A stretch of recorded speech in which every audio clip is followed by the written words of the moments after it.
আজকের আমি বানাচ্ছি লাউ পোস্ত। তো এখানে লাউটা নিয়েছি কাটার জন্য। লাউটা এখন কেটে নেব। তো লাউটা কেটে ধুয়ে নিয়েছি। এখানে নিয়েছি আলু, এখানে নিয়েছি পোস্ত, কাঁচা লঙ্কা বাটার জন্য শিলে। কড়াইতে সর্ষের তেল দিয়েছি, সর্ষের তেলটা গরম হয়ে গেছে। তো এখানে আমি দিয়ে দিচ্ছি প্রথমে আলুগুলো।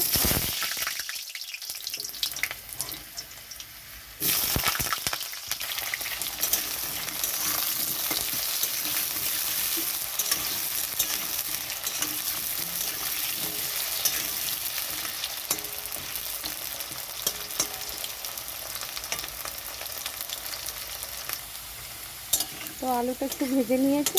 এখন আমি এখানে কেটে রাখা লাউটা দিয়ে দিচ্ছি।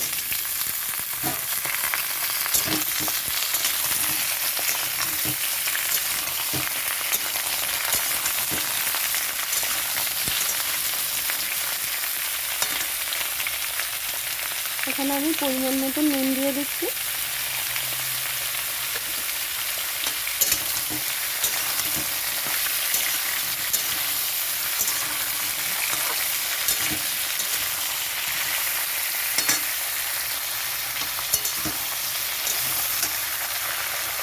এখানে আমি হলুদ গুঁড়ো দিয়ে দিচ্ছি।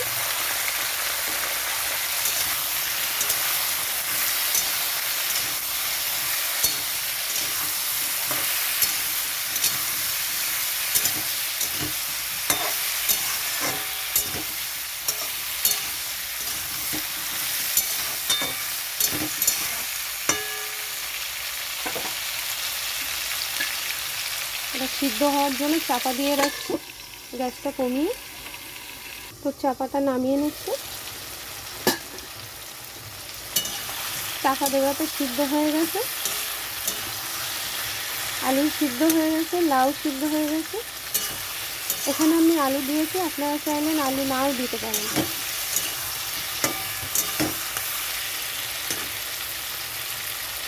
বেটে রাখা পোস্তটা দিয়ে দিচ্ছি।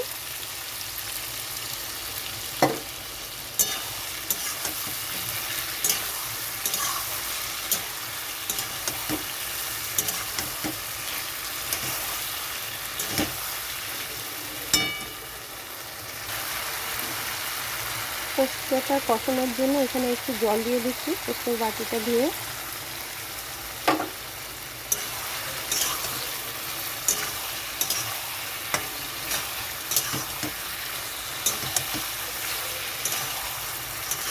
এখানে লাউ থেকে যে জলটা বার হয়েছে ওই জল থেকেই সিদ্ধ হয়ে গেছে আলু আর লাউ। তো এখানে আর এক্সট্রা জল দিচ্ছি না।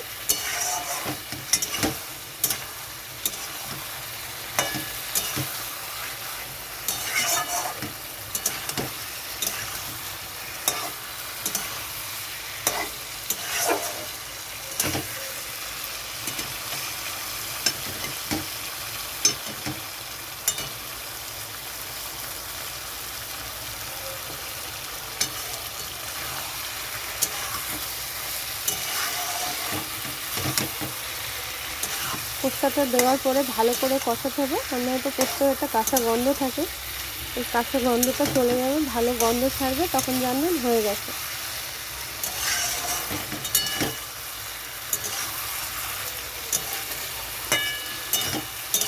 আপনারা চাইলে একটু মিষ্টি দিতে পারেন, এখানে আমি মিষ্টি দিচ্ছি না।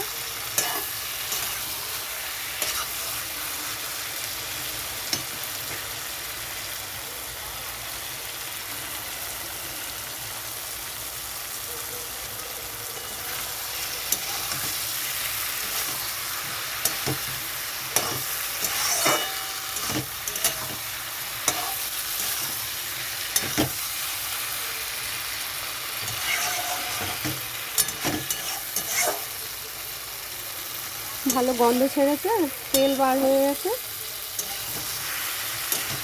এখানে একটু তেল ছেড়ে দিয়েছে, তার মানে হয়ে গেছে।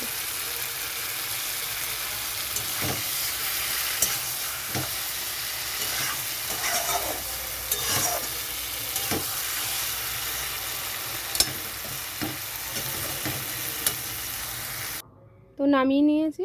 তো রান্নাটা কেমন হয়েছে অবশ্যই জানাবেন।